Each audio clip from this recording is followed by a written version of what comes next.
I'm Phil Pease. I'm the CEO of the Industrial Packaging Association in the UK, and I do work within Europe at the other industrial packaging associations. Industrial packaging worldwide has a long-standing infrastructure from the days of wooden barrels for its recovery, reuse and retesting. Unfortunately, we don't take our bottles back to the corner shop in retail anymore, so retail packaging tends to be destructively recycled, but that uses quite a bit of energy. So industrial packaging, because it's made stronger, it's transporting hazardous chemicals by road, rail, sea and air around the world, it's that bit stronger, so make more use of it, reuse it again and again and again. The problem is the producer responsibility obligations for packaging waste have actually recognised that in the retail world we need to recycle more. Great, no problem. But the regulations only allow for in-house reuse or destructive recycling. In industrial packaging, you would bring a used container in, clean it and send it off for somebody else to use. That is not recognised in the legislation. So the reconditioning companies are actually falling out of business. You know, in the rest of Europe, reuse is actually building as an industry. More and more companies in every European country are increasing the reuse. In the UK, ours is declining rapidly. Manufacturing of packaging has declined by about 16% in the past 10 years. The reuse of packaging has declined by 54% in the past 10 years, whereas in every other country it's actually on the increase.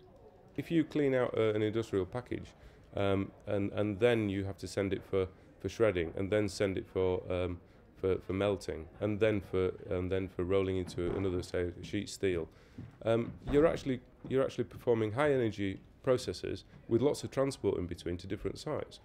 It's good if that's your only option for recycling and recovering materials, but to actually just wash it out, dry it, test it, and respray it, or even just put a new label on it, done in one business on one site. For example, retesting of a package uses a 13-amp plug.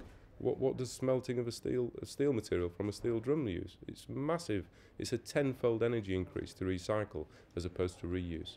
Essentially, Rotajet as a company manufacture in West Yorkshire in Dewsbury systems for the recovery and reuse of industrial packaging.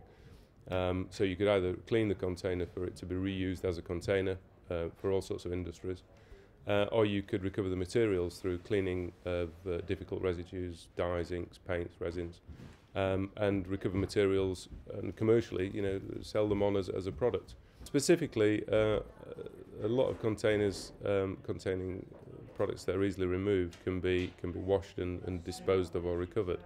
That can be done with the Rotajet system, but the key is that it can wash and recover difficult products, adhesives, resins, paints, that kind of thing. So we're doing both the easy stuff, which is orange juices, milks and so on, but right through to the difficult paint and resins and inks, that kind of thing.